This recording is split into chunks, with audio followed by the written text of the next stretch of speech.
আজকে আমরা একটা ক্লিনিক্যাল কোশ্চেন সলভ করব। কোশ্চেনটা হচ্ছে গ্যাস্ট্রোএন্টারোলজি থেকে। তাহলে পড়া যাক। A 49 years old female is referred to the gastroenterology outpatient clinic with a 3 month history of gastric pain and diarrhea. Her general physician initially prescribed lansoprazole 30 milligrams but didn't alleviate her symptoms. The only past medical history of note is hyperparathyroidism. Endoscopy revealed multiple duodenal ulceration. What is the likely diagnosis? Multiple endocrine neoplasia, celiac disease, autoimmune polyendocrinopathy syndrome, and Crohn's disease. Next, এই কোশ্চেনটা solve করার জন্য আমরা step by step forward হই। প্রথম কথা হচ্ছে, এখানে পেশেন্ট সম্পর্কে প্রথম যে কথাটা দেওয়া আছে সেটা হচ্ছে এপিগ্যাস্ট্রিক পেইন। ঠিক আছে, একটা পেশেন্ট যদি আমাদের কাছে এপিগ্যাস্ট্রিক পেইন নিয়ে আসে তাহলে তার ডিডি কি হতে পারে? এপিগ্যাস্ট্রিক পেইন, প্রথম কথা হচ্ছে এটা চিন্তা করতে হবে বাংলাদেশের পার্সপেক্টিভে। এমআই কে অবশ্যই গুরুত্ব দিতে হবে, কারণ এমআইটা অনেক সময় এপিগ্যাস্ট্রিক পেইন হিসেবে পেইন প্রেজেন্ট করতে পারে। এমআই, এপিগ্যাস্ট্রিক রিজনে একটা ইম্পর্টেন্ট বিষয় আছে সেটা হচ্ছে স্টোমাক। সেক্ষেত্রে যদি আমার স্টোমাক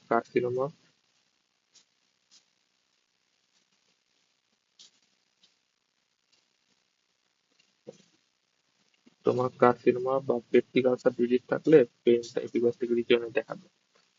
পাশাপাশি প্যানক্রিয়াসের কোনো প্যাথোলজি হলে, যেমন হচ্ছে অ্যাকিউট প্যানক্রিয়াটাইটিস, অ্যাকিউট প্যানক্রিয়াটাইটিস, বা যদি কোনো প্যানক্রিয়াটিক কার্সিনোমা হয়, সেক্ষেত্রে আমরা এপিগ্যাস্ট্রিক রিজনে একটা পেইন বা মাস ফিল করতে পারি। উম, ফিল করতে পারি। এছাড়া আর একটা জিনিস ফিল করা যায় সেটা হচ্ছে অ্যাওর্টিক অ্যানিউরিজম।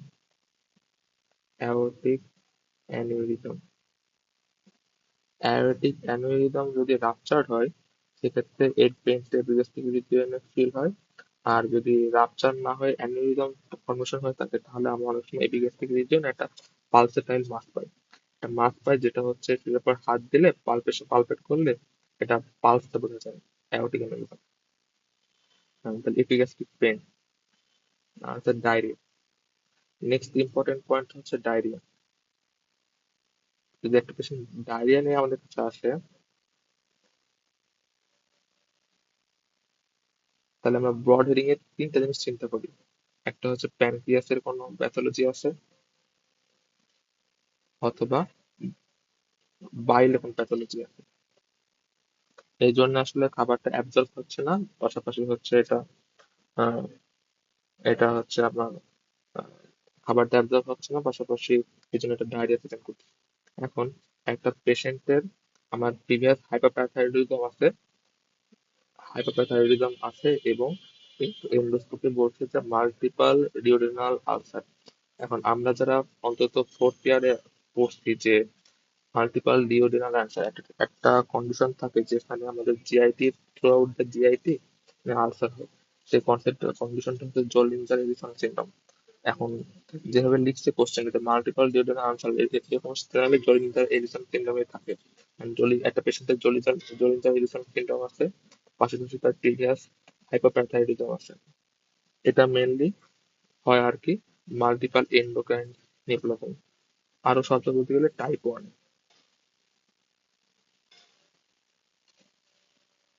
আচ্ছা, এখন এটা বুঝতে গেলে আগে আমাদেরকে মাল্টিপল এন্ডোক্রাইন নিউপ্লাসিস সম্পর্কে বুঝতে হবে।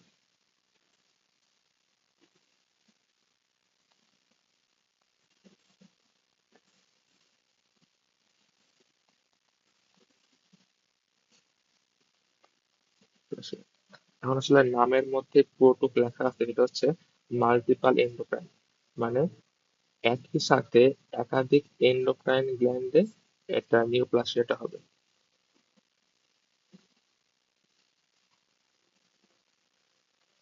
নিউপ্লাসিয়াটা হবে এবং এটা সাধারণত মোর দ্যান টু এন্ডোক্রাইন অর্গানকে ইফেক্ট করে। এখন এখানে কিছু ইম্পর্টেন্ট পয়েন্ট আছে, তাহলে আমি বুঝতেছি যে একসাথে দুইয়ের অধিক এন্ডোক্রাইন অর্গানে নিউপ্লাসিয়াটা হবে। এখন নিউপ্লাসিয়াটা কি একবারে আসবে নাকি আস্তে আস্তে আসবে? উম, এখানে বলা হয় যে উম, এই যে মেন মেন সিনড্রোমের মধ্যে এন্ডোক্রাইন গ্ল্যান্ডের যে কার্সিনোমা গুলো হয়, তার মধ্যে এটা জেনারেলি ইয়ঙ্গার আছে, এটা generally younger as a present করে। সেকেন্ড পয়েন্টটা হচ্ছে, এখন সাধারণত এই সবগুলো যে টিউমার গুলো আছে মেনের মধ্যে, এইগুলো সাধারণত একসাথে আসে না। এটা হচ্ছে প্রথমে কিছু আসে, তারপর আস্তে আস্তে আস্তে কিছু আসে, ঠিক আছে? এবং এবার দেখা যায় যে এটা একসাথে সবগুলো আসতে পারে। অর্থাৎ প্রেজেন্টেশনটা হবে সিনফোনিয়াসলি,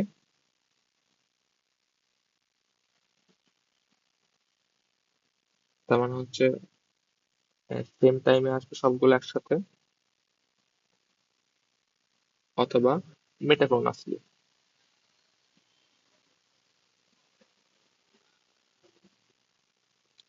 অর্থাৎ ডিফারেন্ট টাইমে আসবে। যে একটা টিউমার আমার ফার্স্টে হলো, তার কিছুদিন পরে আমার সেকেন্ড টিউমারটা আসবে। আচ্ছা, থার্ড পয়েন্টটা হচ্ছে, এই যে টিউমার গুলো হয় এইগুলো সাধারণত মোর অ্যাগ্রেসিভ হয় এবং এদের রিকারেন্স রেট খুবই হাই, হাই রিকারেন্স রেট। একবার ট্রিটমেন্ট করলেও দেখা যায় যে এটা আবার রিকারেন্স করে, এই জন্য আমরা আসলে ওই অর্গানটা পুরোটাই কেটে ফেলাতে সাজেস্ট করি। রিকারেন্স রেট, এখন দেখতে হবে যে আসলে মেনের মধ্যে কি কি আছে। আমরা জেনারেলি এই মেনকে তিনটা ভাগে ভাগ করি। একটা হচ্ছে মেন 1, সেকেন্ডটা হচ্ছে মেন 2A, এটাকে প্রিভিয়াসলি মেন 2 বলা হতো, এবং থার্ড হচ্ছে মেন 2B, এইটাকে প্রিভিয়াসলি মেন 3 বলা হতো। মেন 1 যে মেন 1 একটা অপর নাম আছে, সেটাকে বলা হয় ওয়ারমার সিনড্রোম।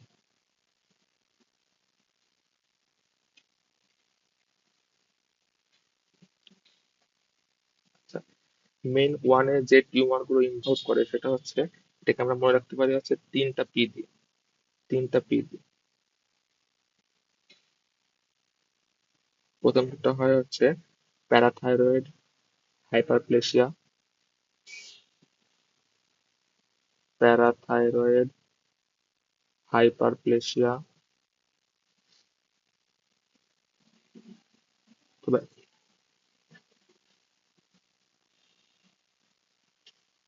অথবা অ্যাডেনোমা। সেকেন্ড পিতে হচ্ছে প্যানক্রিয়াটিক ক্যান্সার।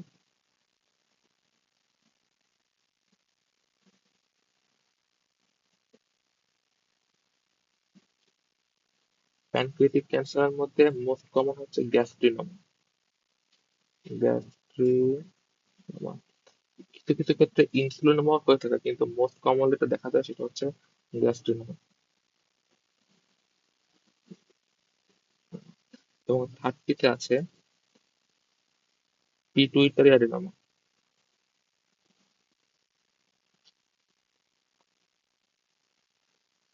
এখানে মোস্ট কমনলি যেটা হচ্ছে প্রোল্যাক্টিন সিক্রেশনটা বেড়ে যায়, যেটাকে বলা হয় প্রোল্যাক্টিনোমা।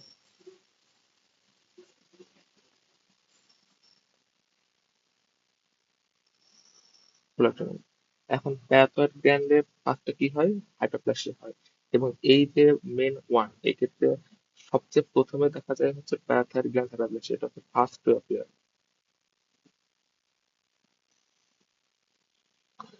প্যারাথাইরয়েড গ্ল্যান্ড হাইপারপ্লেশিয়া হলে কি আমার বডিতে প্যারাথাইরয়েড গ্ল্যান্ডের সিক্রেশনটা বেড়ে যাবে।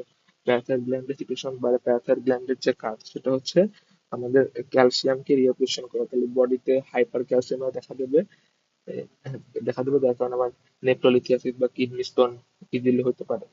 তারপর হচ্ছে প্যানক্রিয়াটিক ক্যান্সার। প্যানক্রিয়াটিক ক্যান্সারের মধ্যে আছে হচ্ছে গ্যাস্ট্রিনোমা। আমরা জানি যে গ্যাস্ট্রিনোমা মানে হচ্ছে এক্সিসিভ গ্যাস্ট্রিক সিচুয়েশন, গ্যাস্ট্রিন সিচুয়েশন। মানে গ্যাস্ট্রিনের সোর্স আছে মোটামুটি আমাদের বডিতে দুইটা। একটা হচ্ছে গ্যাস্ট্রিন সোর্স, একটা হচ্ছে আমাদের স্টোমাকের যে জি সেল থাকে, স্টোমাকের জি সেল থেকে গ্যাস্ট্রিন আসতে পারে, অথবা প্যানক্রিয়াস থেকেও গ্যাস্ট্রিন আসতে পারে। যদি কারণে প্যানক্রিয়াসে এই স্পেসিফিক টিউমারটা হচ্ছে গ্যাস্ট্রিনোমা সেটা হয়, তাহলে প্যানক্রিয়াস থেকে এক্সেসিভ লেভেলের গ্যাস্ট্রিফিকেশনটা খুব বেড়ে যায়। মানে এই গ্যাস্ট্রিনের কাজকে, গ্যাস্ট্রিন হচ্ছে আমাদের গ্যাস্ট্রিক প্যারাটালসের উপর কাজ করে আমার হাইড্রোক্লোরিক অ্যাসিড সিক্রেশনটাকে বাড়ায় দেয়। হাইড্রোক্লোরিক অ্যাসিড সিক্রেশনটাকে বাড়ায় দিলে এত পরিমাণ হাইড্রোক্লোরিক অ্যাসিড সিক্রেশন হয় যে আমাদের থ্রু আউট দ্য জিআইটি, পুরো জিআইটি জুড়ে আসা হয়। Throughout GIT ulcer. আচ্ছা, যেটা আমার এই পেশেন্টের ছিল যে মাল্টিপাল ডিওডেনাল আলসার ছিল। আচ্ছা, আর যদি কোনো কারণে ইনসুলামা হয় সেক্ষেত্রে আমরা বুঝতে পারি ইনসুলিন সিক্রেশন বাড়বে, ইনসুলিন সিক্রেশন বাড়বে, যার কারণে হচ্ছে হাইপোগ্লাইসেমিক যে ফিচার গুলো আছে এইগুলো পাওয়া যায়। আর যদি প্রোল্যাক্টিনোমা হয়, প্রোল্যাক্টিন সিক্রেশন বেড়ে যায়। আর আমরা জানি যে প্রোল্যাক্টিন হচ্ছে আমাদের মানে মিল্ক সিক্রেশনের ক্ষেত্রে একটা ভূমিকা আছে। সেক্ষেত্রে দেখা যায় যে আমাদের গ্যালাক্টোরিয়া হয়। ল্যাকটেশনের সময় তো জেনারেলি আমাদের মেনস্ট্রুয়েশনটা অফ থাকে, তাহলে একটা ফিমেল যদি আমার কাছে অ্যামেনোনিয়া প্রেজেন্ট করে, গ্যালাক্টোরিয়া প্রেজেন্ট করে, পাশাপাশি যদি ইনফার্টিলিটি থাকে, সেক্ষেত্রে আমরা প্রোল্যাক্টিন লেভেলটা চেক করতে পারি যে কেমন আছে। আচ্ছা, এই হচ্ছে আমার মেন ওয়ান সিনড্রোম, যেটাকে বলা হয় ওয়েনার সিনড্রোম। এক্ষেত্রে এক্ষেত্রে যে জিনের মিউটেশনের কারণে এটা হয়, সেই জিনটাকে হচ্ছে মেন ওয়ান জিন। মেন ওয়ান জিন মিউটেশনের কারণে এই টিউমার গুলো ডেভেলপ করে, এবং এদেরকে একটা ক্লাসিফাই করতে হচ্ছে মেন ওয়ান এর মধ্যে, যার নাম হচ্ছে ওয়েমার সিনড্রোম। আচ্ছা, আমার এই পেশেন্টের ফার্স্টে যে হাইপার প্যারাথাইরয়েডিজম ছিল, এখানে মেন ওয়ানের ফার্স্ট প্রেজেন্টেশনটা হয় হচ্ছে প্যারাথাইরয়েড হাইপারপ্লেসিয়া। এই জন্য আমার পেশেন্টের হাইপার প্যারাথাইরয়েডিজম ছিল, এবং পরে পেশেন্টের হচ্ছে গ্যাস্ট্রিনোমা ডেভেলপ করা, এবং জলিন্ডার ইলসন সিনড্রোম থেকে আমার জলিন্ডার ইলসন সিনড্রোম থেকে আমার হচ্ছে এটা এক্সেসিভ থ্রুআউট দ্য আলসার হচ্ছে, থ্রুআউট জিআইটি আমার আলসার হচ্ছে, আলসার হচ্ছে। আচ্ছা, এটা হচ্ছে তাহলে আমার অ্যান্সারটা হচ্ছে মেন ওয়ান। যেহেতু আমরা মেন করতেছি, আমরা এখানে মেন টু এবং মেন টু থ্রি নিয়ে একটা আইডিয়া নিয়ে রাখতে পারি।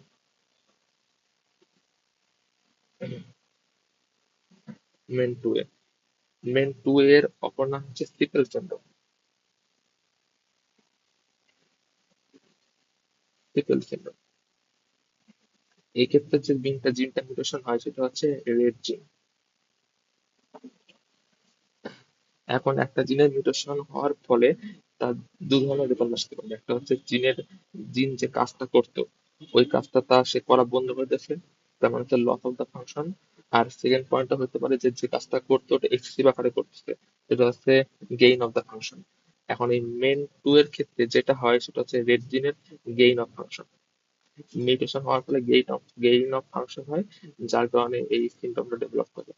যদি কোনো কারণে রেড জিনের মিউটেশন হয় এবং তার কারণে যদি লস অফ দ্য ফাংশন হয়, সেক্ষেত্রে আরটা ডিজিজ হয়, সেটা আমরা মোটামুটি সবাই পরিচিত, সেটা হচ্ছে হাঁসপাং ডিজিজ। হাঁসপাং ডিজিজ, এটার অপর নাম হচ্ছে কনজেনিটাল অ্যাগ্যাংলিওসাইট মেগাকলন।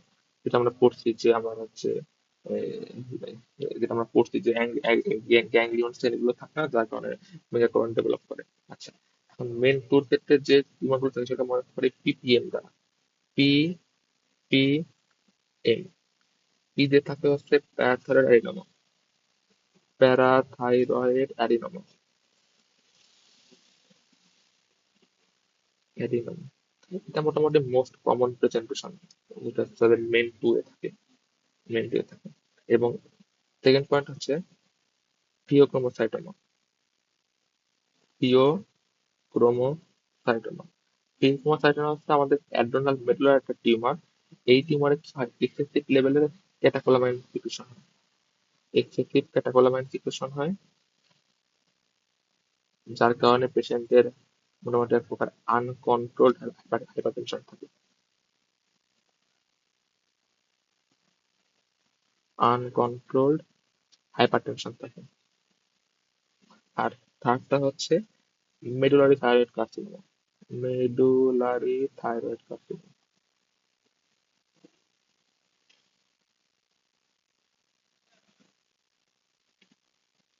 এখানে একটা মার্কার আছে, সেটা হচ্ছে ক্যালসিটোনিন। এটা হচ্ছে ক্যালসিটোনিনটা হচ্ছে এই ক্যান্সারের মার্কার। এমটিসি হলে তাহলে ক্যালসিটোনিন লেভেলটা বডিতে বেড়ে যায়। আচ্ছা, এই যে এখন এই তিনটা ডিজিজ হচ্ছে মোটামুটি আমাদের কমন মেন টু এর মধ্যে। পিপিএম যেটা হচ্ছে প্যাথয়েড অ্যাডিনোমা, এখানে প্যাথয়েড গ্ল্যান্ড হাইপারপ্লাসিয়া হয়ে প্যারাথাইরয়েড হরমোন সিক্রেশন বাড়বে এবং করেসপন্ডিংলি ইফেক্ট আসবে। দ্বিতীয় হচ্ছে ফিওক্রোমোসাইটোমা, এক্ষেত্রে আমার হচ্ছে ইনহিবিট ক্যাটেকোলামাইন থাকবে, ক্যাটেকোলামাইন থাকার কারণে আমার আনকন্ট্রোল হাইপারটেনশন থাকবে এবং অ্যাসোসিয়েটেড ফিচার থাকবে। আর মেডুলারি থাইরয়েড কার্সিনোমা, এক্ষেত্রে আমার হচ্ছে ক্যালসিটোনিনটা ইনক্রিজ থাকে এবং পেশেন্ট হচ্ছে ডায়রিয়া এবং ডায়রিয়া নিয়ে ডায়রিয়া ফিচার এই ক্যান্সারের ক্ষেত্রে। কিন্তু এখানে ইম্পর্টেন্ট পয়েন্ট হচ্ছে এই পেশেন্টের ক্যালসিয়াম লেভেলটা ব্লাডে নর্মাল থাকে, ক্যালসিয়াম লেভেলটা নর্মাল থাকে। কারণ এই যে ক্যালসিটোনিনটা আসে, এই ক্যালসিটোনিনটা হচ্ছে টিউমার মার্কার, ঠিক আছে? এটা আমার হচ্ছে হাই ক্যালসিয়ামকে, এর কোনো ক্যালসিয়ামের সাথে কোনো সম্পর্ক নেই, পেশেন্টের ক্যালসিয়াম লেভেলটা নর্মাল থাকে। 50% পেশেন্টের লেভেলটা নর্মাল থাকে, কিছু কিছু পেশেন্টের একটু হালকা একটু কম বেশি হতে পারে, সেটা অতটা প্রমিনেন্ট নয়। এখন হচ্ছে MEN three, MEN two B, এটাকে ফর্মালি মেন থ্রিও বলা হতো কিন্তু এখন এটাকে মেন টু বি বলা হয়। এর কোনো স্পেসিফিক মানে কোনো আলাদা করে নাম নাই। এখন মেন থ্রির ক্ষেত্রে যে ক্যান্সার গুলো থাকে সেটা হচ্ছে, তুমি যেটা পড়ছি আমরা, মেডুলারি থাইরয়েড কার্সিনোমা এমটিসি, এটা মোটামুটি মোস্ট কমন প্রেজেন্টেশন। তারপরে হচ্ছে ফিওক্রোমোসাইটোমা, যেটা আমরা ফিওক্রোমোসাইটোমা যেটা আমরা মেন টু এর ক্ষেত্রে পড়ছি।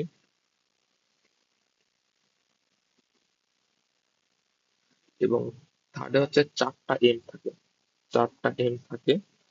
সেই চারটা এমটা হচ্ছে, প্রথমটা হচ্ছে মারফানয়েড হ্যাবিটাস।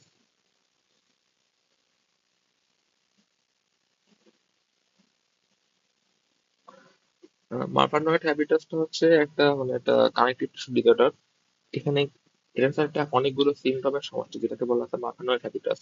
এই সিনড্রোম গুলোর মধ্যে আছে হচ্ছে মারফানয়েড সিনড্রোম, মারফানয়েড সিনড্রোম, তারপর আছে হোমোসিস্টিনোরিয়া, হোমোসিস্টিনোরিয়া, সিস্টিনোরিয়া। এখন মার্ফানয়েড সিনড্রোমে কি হয়, এটা তো এক ধরনের কানেকটিভ টিস্যু ডিসঅর্ডার, যেখানে কি হয় যে আমার যে আর্ম যে স্পান, আমি যদি একটা মানুষ হয়, যদি একটা রিলেটেড মানুষ হয়, এই যে তার আর্ম স্প্যান, দেখা যাচ্ছে এই যে আর্ম স্প্যানটা তার হচ্ছে হাইট অফ দ্য পার্সন, এই হাইট অফ দ্য পার্সন থেকে তার এই আর্ম স্প্যানটা অনেক বড় থাকে। তাছাড়া হোমোসিস্টিনোরিয়ার ক্ষেত্রেও এই হ্যাবিটাস দেখা যায়। উম আরো হতে পারে হচ্ছে mucosal neuroma. Second M four এর মধ্যে প্রথমটা হচ্ছে মার্ফানয়েড হ্যাবিটাস, সেকেন্ডটা হচ্ছে মিউকোসাল নিউরোমা, মিউকোসাল নিউরোমা। থার্ডটা হচ্ছে medullated cranial nerve fibre, sorry, medullated cranial, এটা হচ্ছে corneal, medullated corneal nerve fibre. এবং চার নম্বরটা হচ্ছে মেগাকলন, মেগাকলন। এই কিছু কিছু ফিচার দেখা যায়, তবে মোস্ট কমনটা হচ্ছে আমার মেরুদয় থাইরয়েড কার্সিনোমা, এর পাশাপাশি ফিউক্রোমোসাইটোমা মোস্ট কমন। পাশাপাশি হচ্ছে এই চারটা ইমের মধ্যে marfanoid habitus, mucosal neuroma, medullated corneal nerve fibre এবং মেরুকরণ, এগুলো মোটামুটি দেখা যায়। এর মধ্যে হচ্ছে মিউকোসাল নিউরোমাতে mainly আমার যেটা সেটা মোস্ট কমনলি পাওয়া যায় হচ্ছে বাম্পি লিপস এবং টাং। এই ছিল আমার হচ্ছে মেন। এছাড়া আরেকটা মেন সিনড্রোমকে বর্তমানে ক্লাসিফাই করা হয়, সেটা হচ্ছে মেন ফোর। যেহেতু আমরা ওটাকে আমরা মেন টু বি কে ফর্মালি মেন থ্রি বলতাম, সেই জন্য মেন থ্রি না বলে এটাকে বলছি মেন ফোর। মেন ফোর এবং হচ্ছে মেন ওয়ান, মেন যেটা ওয়ান পড়ছি এটা পুরোপুরি সিমিলার, পুরোপুরি সিমিলার। তো শুধু পার্থক্যটা হচ্ছে এক্ষেত্রে আমার হচ্ছে নতুন একটা, আমরা মেন ওয়ানের ক্ষেত্রে পড়ছিলাম হচ্ছে আমার মেন ওয়ান জিনের মিউটেশন, তবে এই ক্ষেত্রে আমার CD K N one B, জিনের মিউটেশন থাকে, কিন্তু মোটামুটি আমার যে কার্সিনোমা গুলো সেগুলো সেম দেখা যায়। তাহলে আমরা মাল্টিপল এন্ডোক্রাইন ডিসঅর্ডার যেটা বললাম সেটা হচ্ছে যেটা স্পেসিফিক জিনের মিউটেশনের কারণে একসাথে দুই তিনটা অর্গানে নিউপ্লাসিয়া ডেভেলপ করে, যেগুলোকে আমরা একত্রে বলতেছি হচ্ছে মাল্টিপ্লাই এন্ডোক্রাইন নিউপ্লাসিয়া। এখন ওই জিনের উপর ভিত্তি করে এবং আমরা এটাকে ভাগে ভাগে ভাগ করতে পারি, যেমন হচ্ছে main 1A, main 2A, main 2B এবং হচ্ছে মেন 4। এবং মেন 1 এর মধ্যে আছে তিনটা পি: প্যারাথাইরয়েড হাইপারপ্লাসিয়া বা adenoma, pancreatic cancer, pituitary adenoma. MEN 2 এর মধ্যে আছে হচ্ছে parathyroid carcinoma, pheochromocytoma, medullary thyroid carcinoma. আর মেন 2B এর মধ্যে আছে মেডুলারি থাইরয়েড কার্সিনোমা, ফিওক্রোমোসাইটোমা, এম4, যেমন দেখা যায় marfanoid habitus, mucosal neuroma, medullated corneal nerve fibre. এটাই ছিল। এবার আমরা মেন কোশ্চেনে ব্যাক করি। এখন আমরা কোশ্চেনে পড়ি যে 49 years old female referred to gastroenterology clinic with a 3 months history of epigastric pain। Epigastric pain ছিল, তার পেশেন্টের জলিঞ্জার এলিসন সিনড্রোম ছিল। জলিঞ্জার এলিসন সিনড্রোম থেকে তার গ্যাস্ট্রিক আলসার ডেভেলপ করছে, তার ডিউরেন আলসার ডেভেলপ করছে, থ্রু দ্য জিআইটি তার আলসার হয়েছে এবং তার এপিগ্যাস্ট্রিক পেন ছিল। এবং জলিঞ্জার এলিসন সিনড্রোমে দেখা যায় যে এক্সেসিভ অ্যাসিডিফিকেশনের কারণে আমার যে ইন্টেস্টাইনাল যে মিউকাস গুলো থাকে এইগুলো আপনার খুবই হ্যাম্পার হয়, যার কারণে অ্যাবজর্পশনটা প্রিভেন্ট হয়, অ্যাবজর্পশন ভালো মতো হয় না, সেই কারণে আমার পেশেন্টের ডায়রিয়া নিয়ে প্রেজেন্ট করে। আচ্ছা, এখন যেহেতু এটা থ্রু আউট দ্য জিআইটি অনেক হিউজ লেভেলের একটা আলসার, সেক্ষেত্রে দেখা যাচ্ছে যে আমরা যদি ল্যান্সোপ্রাজল 30 মিলিগ্রাম দিয়ে এত স্মল ডোজে এই সিমটমসটা আসলে কন্ট্রোল হয় না, এই জন্য আমাকে হাই ডোজ দেওয়া লাগে। সেই জন্য এই পেশেন্টের যখন ল্যান্সোপ্রাজল 30 মিলিগ্রাম দিচ্ছে এর সিমটমস কোনো কন্ট্রোল হয় না। যেহেতু পেশেন্টের আগে হাইপারপ্যারাথাইরয়েডিজম ছিল, পরে ডেভেলপ করছে হচ্ছে জলিঞ্জার এলিসন সিনড্রোম, তার মানে বোঝা যাচ্ছে এটা হচ্ছে বেসিক্যালি মেন টাইপ 1। এটাই ছিল আমাদের এই ভিডিওতে। সবাইকে অসংখ্য ধন্যবাদ।